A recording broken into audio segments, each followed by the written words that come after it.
Hey Chessalyz folks, this is Varun here. June updates are big. I'm not just going to write about it, I'm going to show you live here. First and foremost, you'll see openings getting identified for each of the games that you play. You can even search them, search the games by the openings. Now to the big one, Opening Explorer. So these are the games and these are the moves that you have played in the game. So let me see in the last year what I've been playing. So I was a C4 player, I moved to E4. So now E4, there's some games I play knight F3, I'll check it out. So now E4, these are the openings that these are the moves that my opponents have been playing.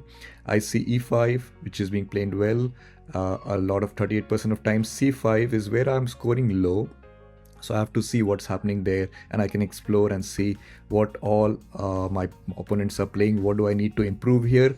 So now second part of that is my repertoire. So here it is where as white you first go and upload your PGN, standard PGN. You can upload it in any format here or build it on Chessalyz itself and then try to upload it. Get it anywhere. Same thing for black, you upload it. Once you upload it, you can see your repertoire coming here. So my repertoire is E4. These are the moves that I have faced. I have faced 38% of times I have faced E5. If you see, this is related to my games here. I see C5, which I have scored 30%. So I must explore what's happening with C5. What is the problem here? I can put in my notes. I can put in notes about the position. So this is where your repertoire gets richer. You play games and you find out positions which you not played. You add ideas and the things that you need to be taking care of during your games. That's your repertoire preparation. Where it all connects and the magic happens is when you go back to your own games. So like say I played this game here. You see this red triangle here, bishop d4. Your prepared move here is c takes d4. So what happened here? In this case, my repertoire preparation is c takes d4. But I, for some reason, ended up playing bishop to g4 before taking and exchanging the pawn. So I must try to remember it. Some of these times this opening preparations, when you're trying to memorize a little bit, it can get tricky. So this is how it goes. Then it's not just that. If I want to see here that knight f3 was played by my opponent, but if you see, this is not in your repertoire. What I have prepared for is bishop e3. My opponents have been playing bishop e3, but knight f3 was a surprise. Maybe it's transposed into the same position, we'll see, but this is something that you love to know to see how far is your repertoire and opening going.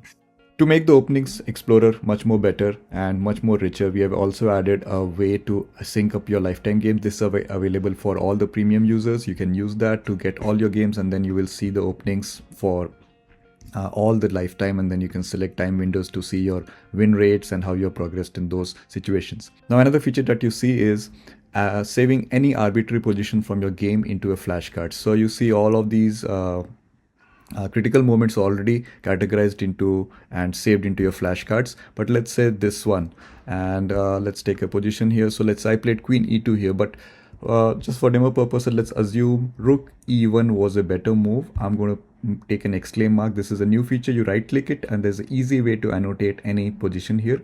So I annotate it with the exclaim position. I go back to this original position where I started. So this position, this specific position, I can click here to save as flashcards. I can select a deck which I have created here.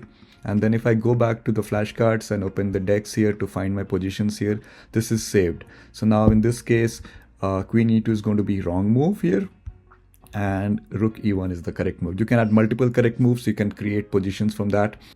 Another really big feature we have added here is in the coaching hub. You must have seen the coaching hub where you can add your student, your coach, or if you're a coach, you can add your students. There's a classroom now here. If you're a premium user, then you will get to create a classroom. If you're a free user, then you can participate in the classroom. I create a classroom. I can import any of my games here. Let me add this as a chapter. I'm going to talk about this. I can create a position, or let's say like I set up a position here, a puzzle that I want to work with my student today. I can even go and pick up students library. So I pick up my student Varun and I can pick up a game from here and add these to the chapters.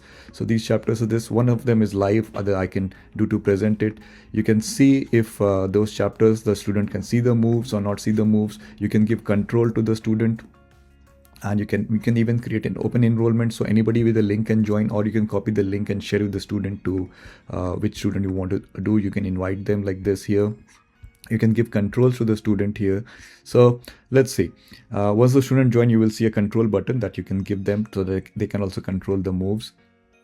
Now, the beautiful part of this is once this lesson is done, you can share the chapter with the student. So now if you're a student, you like to do your lessons on Chessalyz, because this will help you store all the lessons you've done with your coach.